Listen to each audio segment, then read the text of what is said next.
Hi, everyone. Welcome back to the English Learning Podcast. I'm Jason, and I'm super excited to have you here today. And I'm Julia. Hi, everyone. Today we have a really useful topic for all of you who want to improve your English vocabulary. That's right. Have you ever learned new English words but then forgot them just a few days later? I know I have. It can be really frustrating. Absolutely. That's why today we're going to show you smart ways to memorize new words so they stick in your memory longer and you can actually use them in your speaking and writing. Yes, we'll cover techniques that are simple, practical, and even a bit fun. By the end of this podcast, you'll have a clear plan for learning words the smart way. And don't worry, it's all beginner-friendly. We'll give examples, mini exercises, and tips you can start using right now. So if you're ready, let's dive in and discover how to memorize new English words. Let's go. All right, Julia, before we jump into techniques, let's talk about why memorizing words the right way really matters. Yes, many learners just try to memorize long word lists, but after a few days they forget almost everything. Exactly. I remember when I tried learning 20 new words every day by just reading them once. A week later, I could barely recall half of them. That happens to a lot of people. The problem isn't that you can't learn, it's that the method isn't effective. If we just read and repeat without understanding or using the words, our brain doesn't really store them long term. Right. And when we forget words, it can feel discouraging. You might even stop learning new words because it feels like too much effort. But the good news is, with smart methods, you can remember words much more easily and actually use them in conversation. That's what makes learning meaningful. Yes, the goal is not just to memorize, but to be able to think, speak, and write with those words. That's why today's techniques are so powerful. They help your brain connect the word with meaning, context, and use. And once you get the hang of this, learning becomes faster, easier, and even fun. You'll start noticing yourself remembering words naturally without force. So, the first step is understanding why smart memorization matters, and then we can go step by step to make it happen. Exactly.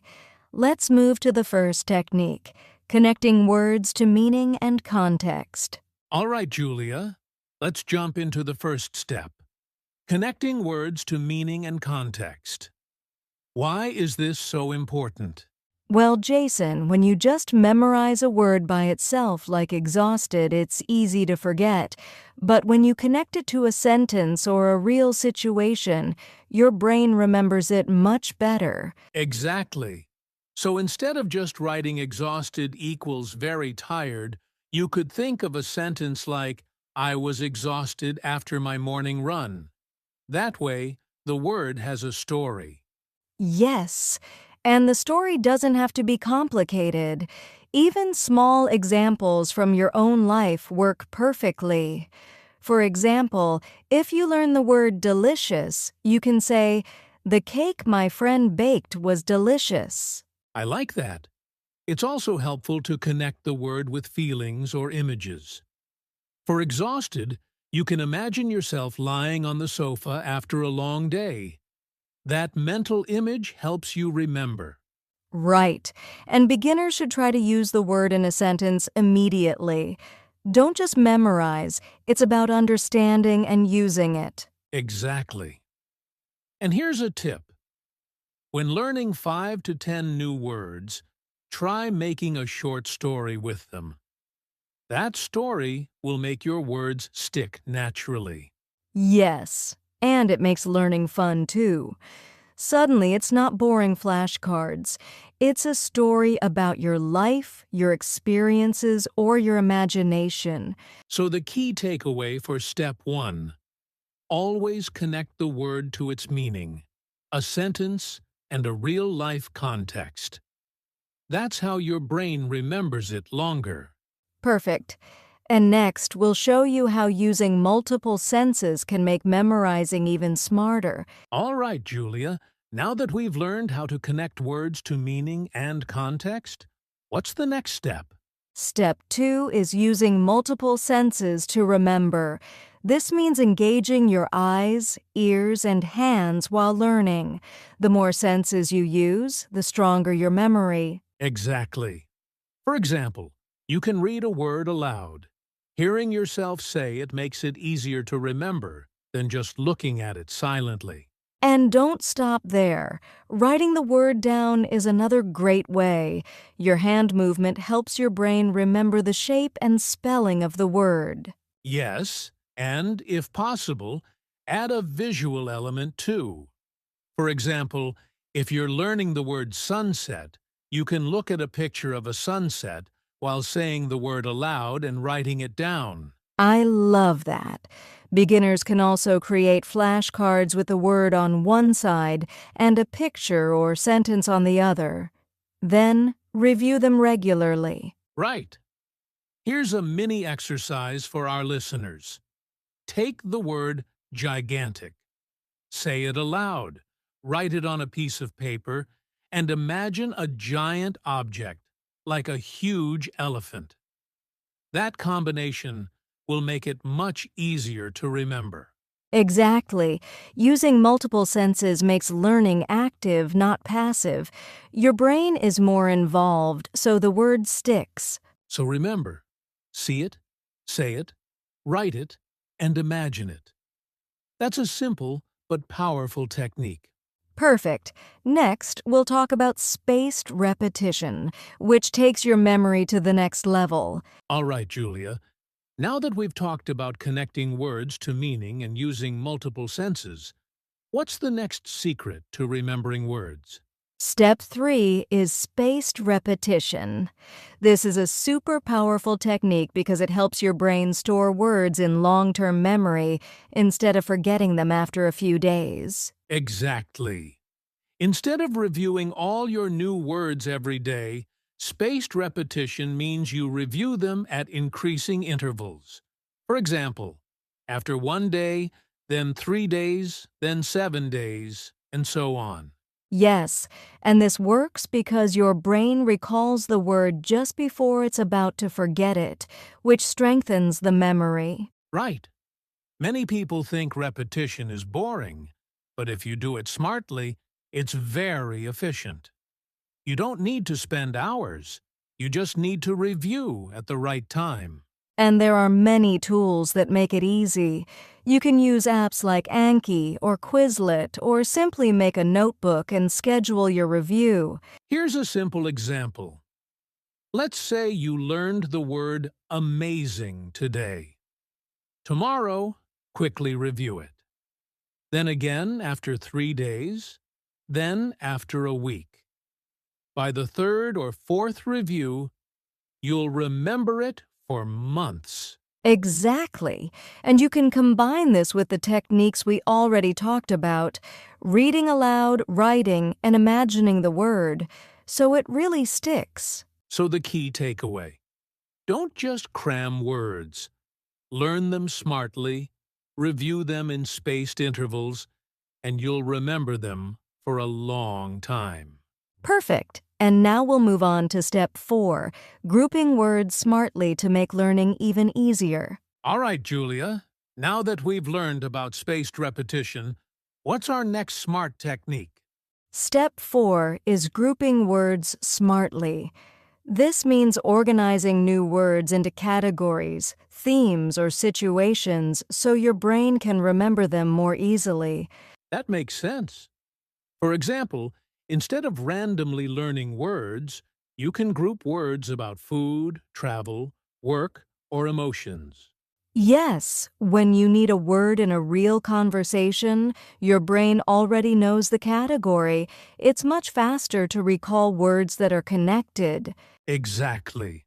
So, if you're at a restaurant and need words about food, you don't have to search your memory randomly. You've already grouped them. Another tip is to group words by similar meaning or opposites. For example, happy, joyful, excited in one group, and sad, tired, bored in another. It helps with remembering and using them in sentences. And here's a mini exercise. Pick 5 words you just learned and find a theme. Then make a simple sentence for each. That's grouping and using at the same time. Exactly. Grouping words smartly is simple, but it makes your learning much faster and more organized. Perfect. Next, we'll talk about one of the most important steps, using new words in your daily life. All right, Julia, we've grouped our words smartly, but the real challenge is using them. That's step 5, using new words in your daily life. Exactly. Learning words is one thing, but if you don't use them, your brain might forget them. Using them in speaking, writing, or even thinking helps them stick. For example, let's say you learned the word delighted. Don't just memorize it. Try saying, I'm delighted to see my friend today. Or write it in your journal. Yes, and you can even practice in small ways, like thinking in English during your day. When you see something interesting, describe it to yourself using new words. Another tip is to practice with friends or family. You can say, I felt exhausted after my workout, instead of just repeating it silently. That makes it real. Exactly. And even talking to yourself in English works. Describe what you're doing, how you feel, or what you see. Every word you use becomes stronger in your memory. So the key here is action. Don't just memorize, use, speak, write, and think in English. The more you use a word, the more natural it becomes. Yes! And by doing this every day, even for just a few minutes, you'll notice your vocabulary growing quickly without feeling overwhelmed. Perfect. Next, we'll share some fun techniques that make memorizing words even more enjoyable. All right, Julia, we've talked about connecting words, using multiple senses, and practicing every day. But learning can get a little boring sometimes, right? Exactly. That's why Step 6 is all about fun techniques to memorize words. Learning doesn't have to be dull. It can be creative and enjoyable. One fun technique is using mnemonics. You can make funny or memorable associations with a word. For example, to remember gigantic, imagine a giant candy bar or a huge elephant. It sticks in your mind instantly. Yes. Another tip is to create stories or songs with new words. Even a short, silly story helps your brain remember the words naturally. You can also play memory games with yourself. Quiz yourself, match words with pictures, or even use apps that make it like a game. It's learning and fun at the same time. And don't forget word associations. Connect a new word with something you already know. For example, link brilliant with the light of the sun or a clever idea. The key takeaway here: when learning is fun, your brain wants to remember. So use mnemonics, stories, songs, and games. It makes memorizing new words much easier. Exactly. And now, after all these techniques, it's important to know what mistakes to avoid when learning new words. All right, Julia, now that we've shared smart and fun techniques, let's talk about some common mistakes learners make when trying to memorize new words. Yes, Jason, one big mistake is trying to memorize too many words at once. Some learners think they must learn 20 or 30 new words every day, but this often leads to forgetting most of them. Exactly. Quality is always better than quantity. Learning 5 to 10 words properly is much more effective than cramming 30 words in one sitting. Another mistake is learning words without understanding them. If you just memorize the word elated without knowing what it really means or how to use it in a sentence, it won't stick. Right. And one more common mistake is not reviewing words regularly. You can learn words today, but if you never practice them again, your brain will forget them quickly. So the takeaway is simple. Learn a few words at a time, understand them fully, and review them often. Avoid these mistakes, and you'll remember words much more easily. Exactly. Now that we know the right ways and the mistakes to avoid, let's talk about how to stay motivated and consistent with your learning. All right, Julia, we've covered techniques, fun methods, and common mistakes. Now let's talk about staying motivated because learning words can take time. Absolutely.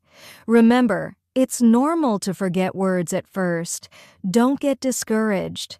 Learning English is a journey, and every small step counts. Exactly.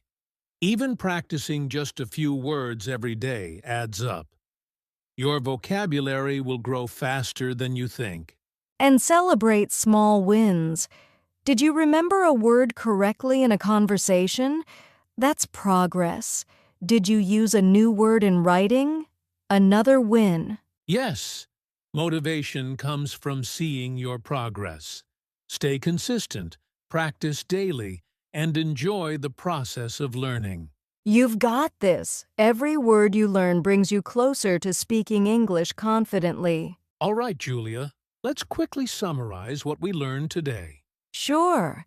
We talked about smart ways to memorize new words, connecting words to meaning and context, using multiple senses, practicing with spaced repetition, grouping words, using them daily, and even fun techniques like mnemonics and stories. We also discussed common mistakes to avoid and the importance of staying motivated every day. Exactly. The key is to learn smart, practice consistently, and enjoy the process. So, here's your challenge. Pick a few new words today, use the techniques we shared, and try to use them in a sentence or conversation. And don't forget, if you found this podcast helpful, like, subscribe, and share it with your friends who are learning English too. Yes, and we'd love to hear from you. Comment below with your favorite new word and how you plan to use it. Thanks for joining us, and keep learning smartly. See you in the next episode.